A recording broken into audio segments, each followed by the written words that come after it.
মা, ভালো আছেন তো? অনেক দিন কথা হয়নি। একবার ফোন করলাম। হ্যাঁ, আমি ভালো আছি। তুমি কেমন আছো? আচ্ছা, সুমিকে ফোনটা দাও। ভালো আছি। আমি বলছিলাম কি, হ্যাঁ দিচ্ছি। দিন কয়েক পরেই জামাই ষষ্ঠী। শ্বশুরবাড়ি থেকে এখনো নিমন্ত্রণ আসেনি, তাই লজ্জার মাথা খেয়ে সাগর নিজেই ফোন করে প্রিয় শাশুড়ি মাকে। কিন্তু শাশুড়ি মা যে এইভাবে ওকে এড়িয়ে যাবে সাগর আশা করেনি।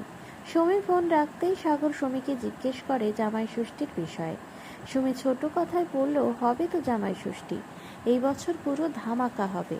কথাটা শুনে সাগরের আনন্দের সীমা রইল না। গতবারও জামাই ষষ্ঠীতে সাগরের তেমন লাভ হয়নি, কিন্তু তার আগের বছর প্রথম জামাই ষষ্ঠীতে গিয়ে মনের মতো জামাই আদর পেয়েছিল। এই একটা দিনের আশায় সাগর বসে থাকে। শ্বশুরবাড়িতে গিয়ে নবাবী করে শাশুড়ি মা আর সুমি তার মনোমতো খাবার বানায়। কিপ্টে শ্বশুরমশাই প্রচুর বাজার করে আনেন। এবার শ্বশুরবাড়ি গিয়েও অনেক খাতির পাবে, এই আশায় দিন গুনতে থাকে সাগর।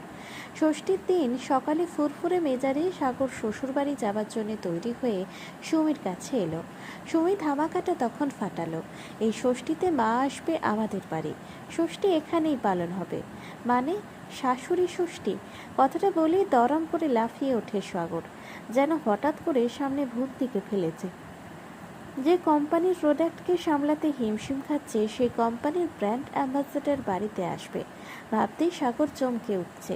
ব্র্যান্ড অ্যাম্বাসেডর শাশুড়ি মা আগেও বাড়িতে এসেছে, তখন যে সাগরের কী অবস্থা হয়েছিল মনে করলেই সাগরের কলিজা শুকিয়ে যায়। শীতের সকালে ঠান্ডা জলে স্নান, পুজো, গাড়ি বাড়ি বাজার করা, বাজারে কিছু ফুল আনলে আবার দৌড়তে দৌড়তে ফেরত দিয়ে আসা, আরও অনেক কিছু। নির্দিষ্ট সময়ে শাশুড়িমা হাজির হলেন, সাথে করে এক প্যাকেট মিষ্টি। সাগর উকিঝুঁকি দিয়েও কোনো গিফট বা অন্য কিছু পেল না। সুমি এসে অর্ডার দিল, মা এসেছে, আজ অনেক বাজার করে এনো, আজ তো জামাই ষষ্ঠী, আজ আমি বাজারে যাব। হ্যাঁ, মা আমাদের বাড়ি এসেছে, আমাদের উচিত মায়ের আপ্যায়ন করা। সাগর স্ত্রীর আদর্শ মতো বাজার করে নিয়ে আসলো। আজতেই শাশুড়ি মায়ের আবদার, জামাইয়ের হাতের রান্না খাবে। সাগরের অবস্থা কলে ইঁদুর পড়ার মতো। হাঁসফাঁস করতে করতে সব রান্না করলো। মনে মনে ভাবতে থাকলো কোন মহেন্দ্রক্ষণে জামাই ষষ্ঠী উদযাপনের ইচ্ছে হয়েছিল।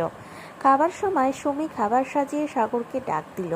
তারপর সাগরকে বলল, আজ মায়ের জন্য জামাই ষষ্ঠী এত সুন্দরভাবে পালন হলো। মা তোমার জন্য কত কিছু করলো, তুমি মা কি কি গিফট দেবে? সাগর চুপচাপ শাশুড়ি মাকে চেয়ারে এনে বসিয়ে দিল।